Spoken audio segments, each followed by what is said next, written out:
my channel. I am Upasana Taneja. So this is lecture 8 of complex integration. Complex integration क्या होती है, कैसे करते हैं, क्या क्या फॉर्मूले यूज करते हैं, उसमें क्या क्या आया, Cauchy's theorem, Cauchy integral formula for higher derivatives with proof, हम सब कुछ डिस्कस कर चुके हैं और कुछ एग्जाम्पल्स भी हमने पढ़े हैं अब तक कॉम्प्लेक्स इंटीग्रेशन के, है ना। जो लास्ट कुछ वीडियोस में हमने 3 चीजें करी, कौन सी? एक हमने कॉशीज थ्योरम करी, एक हमने की कॉशीज इंटीग्रल फॉर्मूला, एक किया हमने उसके डेरिवेटिव्स के ऊपर एक्सटेंशन, है ना। तो वो तीनों फॉर्मूले आप यहाँ पे देख सकते हो कि अगर आपका कोई फंक्शन, तीनों यही कहते हैं कि अगर आपके पास कोई एक क्लोज डोमेन है, ओके, कोई क्लोज कंटूर है, उस क्लोज कंटूर में एफ जेड, कोई फंक्शन है एफ जेड, वो क्या है? एनालिटिक है। एनालिटिक है मतलब डिफरेंशिएबल है, मतलब कॉन्टिन्यूअस है। ये सब कुछ इस टाइप के बेसिक्स हम डिस्कस कर चुके हैं। थ्योरी में अब ना जाते हुए आज से हम इसमें स्टार्ट कर रहे हैं प्रैक्टिकल्स। टोटल 20 एग्जाम्पल्स हम डिस्कस करेंगे, जिसमें हर तरह के डोमेन्स लेंगे, हर तरह के इंटीग्रल लेंगे, हर तरह का फंक्शन लेंगे। तो आपके अलग अलग केसेस आप डिस्कस करोगे। यहाँ पे 20 एग्जाम्पल्स हम टोटल डिस्कस करेंगे। तो हम एग्जाम्पल नंबर 1 से अभी स्टार्ट करते हैं। इन तीनों के ऊपर बेस्ड मिक्स्ड एग्जाम्पल्स मैं डिस्कस करूंगी आगे की वीडियोस में, ठीक है। तो ये है एफ ऑफ जेड, आपका एनालिटिक है किसी भी क्लोज कंटूर पे। तो ये तो कहती है कॉशीज थ्योरम की C F Z D Z zero होता है, कि क्लोज इंटीग्रल पे उस फंक्शन का इंटीग्रल 0 होता है।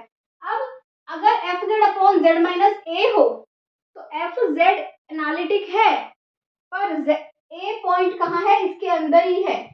तो f z upon z minus a तो एनालिटिक नहीं है, बट एफ जेड को चेक करना है आपने f z upon z minus a को चेक नहीं करना, सिर्फ एफ जेड को आपने चेक करना है, ओके।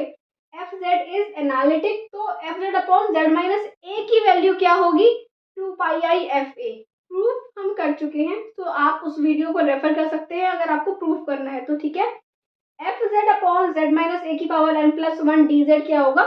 ये होगा, ओके। तो देखिए अब आता है हमारा फर्स्ट क्वेश्चन, ये क्वेश्चन। तो सबसे पहले तो आप चेक करेंगे कि क्या आपका जो डोमेन है वो क्लोज्ड है, और डोमेन को कंस्ट्रक्ट कर लेंगे, ओके। ये हम डोमेन बनाते हैं। क्या है हमारा? ये एक सर्कल है, यहाँ पे सपोज कीजिए है -1, यहाँ है +1, 0, ये है 1 और ये है -1। इसके अकॉर्डिंग हम पॉइंट्स लेंगे।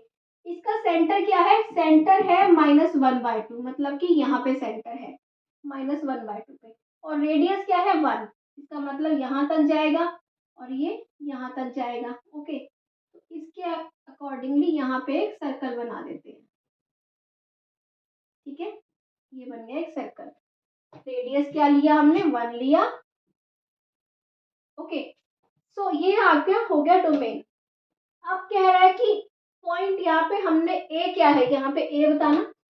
ए है -1, है ना। z माइनस ए होता है ना फंक्शन की, f z upon z minus A.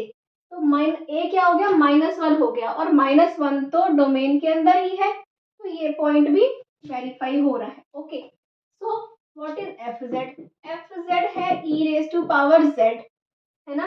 F Z E raise to power Z है, और F Z we can see that in this domain F Z is analytic, differentiable है, ठीक है।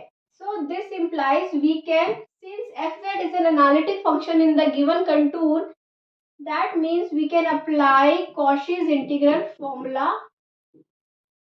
Cauchy's integral formula, बात समझ आ गई ना? हमने कैसे अप्लाई किया? क्वेश्चन की फॉर्म क्या थी? क्वेश्चन की फॉर्म ये थी, F z upon z minus A D Z, यही फॉर्म थी ना। और हमने देखा कि इस फॉर्म में एफ जेड क्या होना चाहिए? एनालिटिक होना चाहिए डोमेन में। डोमेन क्या होना चाहिए? क्लोज होना चाहिए। और ए जो पॉइंट है, ये वाला पॉइंट, ये डोमेन के अंदर। ये 3 चीजें आपने चेक करनी है। डोमेन क्लोज है कि नहीं है, ये ए पॉइंट डोमेन के अंदर है या नहीं है, और एफ जेड एनालिटिक है या नहीं है। अगर ये तीनों चीजों में से कोई भी एक नहीं है तो आप कॉशीज इंटीग्रल फॉर्मूला अप्लाई नहीं कर सकते। बट हमने यहाँ पे देखा कि तीनों चीजें वेरीफाई हो रही हैं। एनालिटिक है, ये डोमेन के अंदर है, और डोमेन क्लोज्ड है। अप्लाई कर दो। So f z upon z plus one, f z की वैल्यू क्या है, ई रेज टू पावर जेड है। क्या आ जाएगा answer, 2 pi f of a, f of a क्या है -1, so 2 pi into e raise to power -1, that means 2 pi upon e. मुश्किल था, बिल्कुल भी नहीं, क्योंकि बहुत सिंपल है। प्रैक्टिस से आपको बहुत इजीली क्लियर होते जाएंगे ये, ठीक है। सारे एग्जाम्पल्स को फॉलो कीजिए, अलग अलग टाइप के डोमेन्स आपको देखने को मिलेंगे।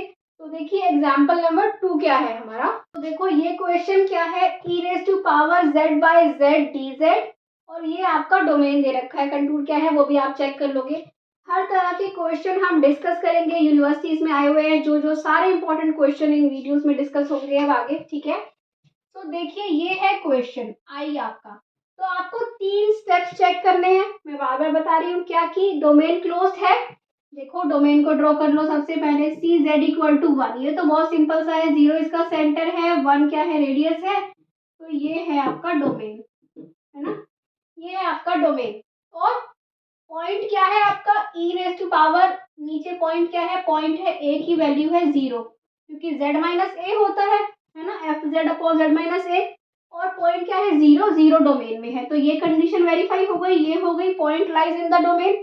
थर्ड कंडीशन, फंक्शन क्या है, F of Z is E raise to power Z, वो तो एनालिटिक है हमें पता है। दैट मीन्स क्या हुआ, we can apply Cauchy integral formula. So आप लिख दीजिए, applying Cauchy's integral formula we get, what do we get, e raised to power z dz is equal to 2 pi I f of a, f of 0, 2 pi I e raised to power 0, मतलब कि क्या मिल गया आपको, e raised to power 0 क्या होता है, 1 होता है, तो क्या मिल गया, 2 pi I मिल गया। ये आपको आ गया समझ यहाँ तक।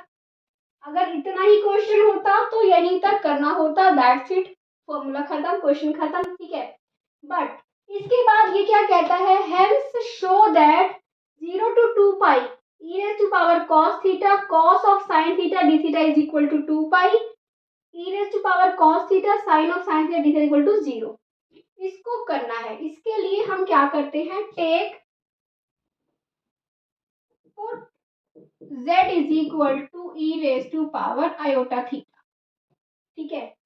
तो क्या होगा, dz निकालेंगे, dz क्या हो जाएगा, iota E raise to power iota theta D theta, value डाल दीजिए, सब्स्टिट्यूटिंग इन 1, इसको 1 दे दो, सब्स्टिट्यूटिंग इन 1 क्या हो जाएगा बताओ, e raise to power iota theta upon e raise to power iota theta, dz क्या है, iota E raise to power iota theta D theta is equal to, value क्या है, 2 पाई आई, है ना, 2 पाई आई है, ये तो कैंसल आउट हो गया, आयोटा से आयोटा भी गया, तो क्या बचा, e raise to power iota theta क्या होता है, cos theta plus iota sine theta D theta is equal, so इसको रब कर दे एक बार, यहाँ पे कर दे इसको,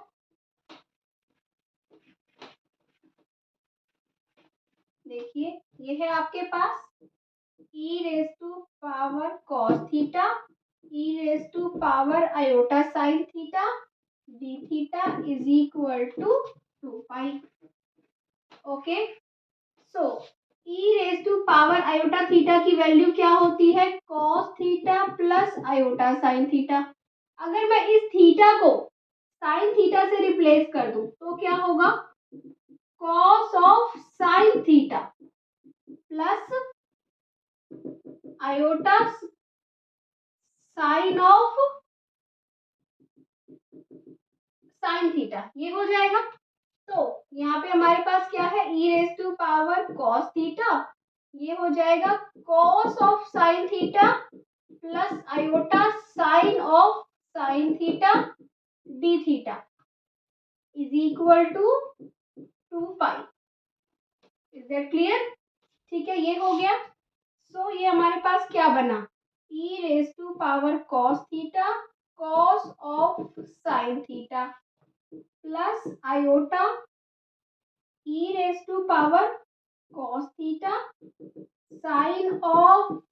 sin theta d theta is equal to 2 pi. On comparing left hand side and right hand side, इसको सेपरेट कर लो पहले, ठीक है, दोनों को अलग अलग ले लो, इसको इंटीग्रल अलग ले लो, इसका इंटीग्रल अलग ले लो, इनको सेपरेट कर सकते हैं, ऐसे एडिशन में है। ओके, I1 प्लस I2 हो गया। जब हमने सेपरेट कर लिया, इसका इंटीग्रल ये है रियल इमेजिनरी, यहाँ पे क्या है रियल। ऑन कंपेयरिंग, जब आप इनको कंपेयर करोगे तो इस वाले पार्ट की वैल्यू क्या हो जाएगी, इस वाले पार्ट की 0 to 2 pi, around the circle है तो लिमिट क्या है 0 to 2 पाई ही है। ओके, क्योंकि आपका डोमेन क्या है, सर्कल है, सर्कल की लिमिट क्या होती है 0 to 2 पाई। तो e raise to power cos theta cos of sin theta, ये वाला इसकी वैल्यू क्या हो जाएगी 2 पाई, क्योंकि रियल पार्ट क्या है 2 पाई है, इमेजिनरी पार्ट क्या है 0 है, कुछ भी नहीं है, तो इस वाले पार्ट की वैल्यू क्या हो जाएगी 0। हेंस प्रूफ, यही आपको प्रूफ करना था, इन दोनों की वैल्यू ये शो करनी थी, ठीक है। सो आई होप आपको क्लियर हो गया है। अब हम करेंगे एग्जाम्पल नंबर 3, वो हम नेक्स्ट वीडियो में करेंगे, और सारे एग्जाम्पल्स हम आपके यूनिवर्सिटीज वाले जो भी इम्पोर्टेंट एग्जाम्पल्स हैं कॉम्पिटिटिव एग्जाम में आए हुए हैं, अलग अलग टाइप के डोमेन, सब कुछ डिस्कस करेंगे। अगर आपको अच्छा लग रहा है तो चैनल को सब्सक्राइब कीजिए, वीडियो को लाइक कीजिए, शेयर कीजिए। Thank you for watching, bye bye.